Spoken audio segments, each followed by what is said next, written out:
আমরা যদি লাফালাফি করি ভারত কোথায় যাবে? সুতরাং ভারতের আগে ভারতকে আমরা ভয় না পেয়ে ভারতের উচিত আমাদেরকে ভয় পাওয়া।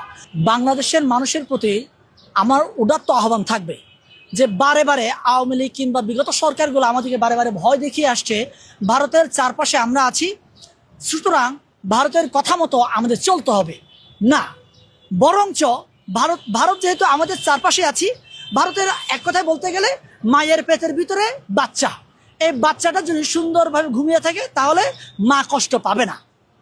কিন্তু এই বাচ্চাটা যদি লাফালাফি করে পেটের ভিতরে, তো মায়ের যন্ত্রণা কেমন হবে চিন্তা করেন। তাহলে আমি যদি ভারতকে এরকম চিন্তা করি যে ভারতের পেটের ভিতরে বাংলাদেশ, তাহলে আমরা যদি লাফালাফি করি ভারত কোথায় যাবে? সুতরাং ভারতের আগে ভারতকে আমরা ভয় না পেয়ে ভারতের উচিত আমাদেরকে ভয় পাওয়া, কারণ আমরা যদি লাফালাফি করি ভারত খণ্ড বিখণ্ড হয়ে যাবে।